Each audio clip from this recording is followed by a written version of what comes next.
नमस्कार, स्वागत है आपका सत्ता से जनता तक में। और हम अभी आए हुए हैं अमनौर प्रखंड के जिला परिषद भाग संख्या 33 में। और यहाँ जो जिला परिषद के उम्मीदवार हैं श्री मृत्युंजय कुमार सिंह, उनसे वार्ता के लिए आए हुए हैं। आइए उनसे वार्ता करते हैं। नमस्कार सर, स्वागत है आपका हमारे चैनल में। नमस्कार। नमस्कार। मैं चाहता हूँ कि मैं प्रश्न करूँ उससे पहले आप हमारे दर्शकों को अपना संक्षिप्त परिचय दीजिए। मैं मृत्युंजय कुमार सिंह, अधिवक्ता उर्फ MP सिंह, जिला परिषद प्रत्याशी भाग 3 से चुनाव लड़ रहा हूँ। ये बताइए कि आप चुनाव क्यों लड़ रहे हैं और जनता आपको अपना नेता क्यों चुने? पहली बार जब जनता के संपर्क में हम आए तो ये देखने को मिला कि अभी विगत 2001 से जो नया पंचायती राज लागू किया गया है उसमें जिला परिषद के सदस्य का कोई भूमिका ही नहीं है और लोग जानते ही नहीं है कि जिला परिषद भी कोई पद होता है। इस भावना से प्रेरित होकर यहाँ के जनता के आग्रह पर मैं चुनाव लड़ रहा हूँ। तो मतलब मैं इससे क्या समझूं या फिर हमारे दर्शक इससे क्या समझे कि आप लोगों को अवेयर करने के लिए चुनाव लड़ रहे हैं या फिर जनता तक पहुंचने के लिए चुनाव लड़ रहे हैं? जनता तक पहुंचने के लिए, जनता के नीचे के समस्याओं को दूर करने के लिए चुनाव लड़ रहे हैं। ये बताइए कि आप खुद को इस चुनाव में जितने भी प्रत्याशी हैं उनकी अपेक्षा खुद को कितना योग्य मान रहे हैं? योग्य अयोग्य जनता निर्णय करेगी और काम निर्णय करता है। पहले से जो मेरा पृष्ठभूमि है वो निर्णय करता है। मैं योग्य और अयोग्य अपने आप में निर्णय करने वाला नहीं होता हूँ। अच्छा, ये बताइए कि आप अभी चुनाव के कारण जो है क्षेत्र में भ्रमण कर रहे हैं और इस कारण आपको बहुत सारी समस्याएं दिख रही होंगी क्षेत्रों में। तो आपको अपने क्षेत्र में कौन कौन सी समस्याएं दिख रही है? यहाँ क्षेत्र में समस्याएं, बहुत सारी समस्या है और ये बात तो ज़रूर है कि समस्या अनवरत रहेगी, लेकिन निदान करना जनप्रतिनिधि का काम है। और जिला परिषद सदस्य के नाते जिला से हर तबका के लोगों को प्रधानमंत्री और मुख्यमंत्री द्वारा प्रायोजित कार्यक्रम को नीचे तक लागू करना, यही इस क्षेत्र की सबसे प्राथमिकता रहेगी। अभी तक कोई जिला परिषद सदस्य प्रधानमंत्री और प्रधानमंत्री द्वारा, सेंट्रल सरकार द्वारा, बिहार सरकार द्वारा प्रायोजित कार्यक्रम को ज़मीन तक नहीं उतारने का प्रयास किया है। क्षेत्र में कहीं भी जिला परिषद का कोई नेम प्लेट या कोई कार्य दिखाई नहीं दे रहा है। तो आप यदि चुनाव जीतते हैं तो क्या ये सब दिखाई देगा? बिल्कुल, ये सब दिखाई देगा। जिला परिषद सदस्य का क्या कार्य, क्या कर्तव्य और क्या अधिकार होता है, ये भी यहाँ के लोगों को नहीं बताया जाता है, न यहाँ के लोग जान रहे हैं। इस सारी समस्याओं से जूझते हुए मैं चुनाव लड़ रहा हूँ। अगले बार जब जिला परिषद का सदस्य बनूंगा तो यहाँ के जनता को रूबरू करूँगा कि जिला परिषद सदस्य का क्या कर्तव्य होता है। अच्छा, ये बताइए कि इस चुनाव में आपका सबसे बड़ा मुद्दा क्या है? इस चुनाव में सबसे बड़ा मुद्दा बेरोजगारी है और ज़मीन पर जितने योजना कराए जा रहे हैं उस योजना की धांधली है। धांधली को रोकना मेरा मुख्य कर्तव्य होगा। ये बताइए कि यदि आप चुनाव जीतते हैं तो जनता की पहुंच आप तक कितनी आसान रहने वाली है? जनता की पहुंच हमसे बहुत आसान रहेगी, इसलिए कि मैं 24 घंटा में 18 घंटा ही क्षेत्र में रहने वाला व्यक्ति हूँ।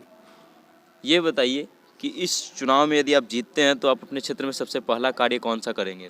इस क्षेत्र में जनता के साथ जीतने के बाद सबसे पहले बेरोजगारों को रोजगार देने का कार्य करूंगा। ये बताइए कि जैसे अभी हम घूम रहे हैं क्षेत्र में, आप भी घूम रहे हैं, लगातार हम देख रहे हैं कि शिक्षा का स्तर जो है गिरते जा रहा है, तो उसको दुरुस्त करने के लिए आप क्या करेंगे? शिक्षा का स्तर दुरुस्त करने के लिए मेरे समझ से, मेरे तरफ से अच्छा यहाँ कोई अंग्रेजी मीडियम स्कूल लाऊंगा। स्वास्थ्य के क्षेत्र में स्वास्थ्य का कोई सुविधा नहीं है गरखा, छपरा, रेपुरा में, जहाँ की कोई अच्छा हार्ट का इलाज हो सके, कोई अच्छा मरीज गरीब के लिए इलाज हो सके, उसकी व्यवस्था मैं अपने स्तर से करने का प्रयास करूँगा। अच्छा, आपने जो बोला कि इंग्लिश मीडियम स्कूल लाऊंगा, तो मतलब क्या आप प्राइवेट स्कूल खोलेंगे या फिर सरकारी स्कूलों में इंग्लिश मीडियम पढ़ाई का वो करेंगे? प्राइवेट स्कूल खोलते हुए मैं अपने तरफ से अनुदान के रूप में गरीब बच्चों के लिए हर साल छात्रवृत्ति के रूप में पैसा देकर वैसे छात्रों को पढ़ाऊंगा जो इंग्लिश स्कूल में, प्राइवेट स्कूल में पढ़ने के योग्य नहीं है, जिनके गार्जियन एकदम अक्षम हैं, उसके लिए मैं प्रयास करूँगा। ये बताइए कि आप अपने क्षेत्र के युवाओं को रोजगार दिलाने के लिए क्या करने वाले हैं? इस क्षेत्र के युवाओं को रोजगार दिलाने के लिए मैं ये सर्वप्रथम कार्य करूंगा कि प्रधानमंत्री के द्वारा प्रायोजित कार्यक्रम जो भी चल रहा है उसमें बहुत सी ऐसी संस्थाएं चल रही है, जिससे युवाओं को ट्रेनिंग देकर जो रोजगार दिया जा सकता है। लेकिन इस क्षेत्र में कोई जनप्रतिनिधि, खासकर जिला परिषद के सदस्य लोग वैसा कोई कार्य युवाओं को नहीं बताते हैं। प्रधानमंत्री द्वारा प्रायोजित कार्यक्रम, मुख्यमंत्री द्वारा प्रायोजित कार्यक्रम को ज़मीन पर लाने का प्रयास नहीं करते। ये बताइए कि जिस क्षेत्र से आप चुनाव लड़ रहे हैं उसको आप 5 वर्ष बाद कहाँ देखना चाहते हैं? विकास के पथ पर देखना चाह रहे हैं। उसका पैमाना क्या होगा? बेरोजगार मुक्त देखना चाह रहे हैं। चलिए, कीमती समय देने के लिए धन्यवाद। धन्यवाद आपको। और मैं चाहता हूं कि हम चूंकि कर लें,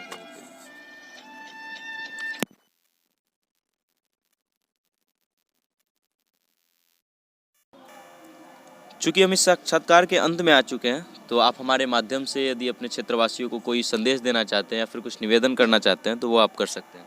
मैं इस क्षेत्र के वासियों से यही निवेदन कर रहा हूं कि चुनाव का बहुत कम समय रह गया है। मछली छाप पर जिला परिषद में अपना बहुमूल्य मत देकर हम मुझे चुनाव से भारी से भारी मतों से विजयी करावें। मेरा चुनाव चिन्ह मछली छाप है, जो 12 नंबर सीरियल पर है। मुझे भारी से भारी मत देके मुझे विजयी करावें। चलिए, धन्यवाद कीमती समय देने के लिए। धन्यवाद।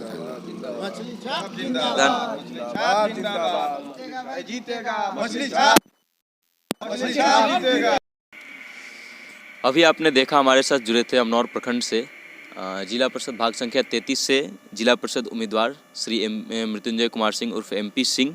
हमने उनसे वार्ता की और जाना कि उनकी भविष्य की योजनाएं क्या है, यदि वो चुनाव जीतते हैं तो अपने क्षेत्र में कौन कौन से कार्य करना चाहते हैं। ऐसे और भी वीडियोज़ आपको हमारे माध्यम से देखने को मिलते रहेंगे। इसके लिए आप हमारे फेसबुक पेज को लाइक कीजिए, हमारे यूट्यूब चैनल को सब्सक्राइब कीजिए और देखते रहिए सत्ता से जनता तक। कैमरामैन सुशील कुमार पांडे के साथ मैं वेद प्रकाश। धन्यवाद।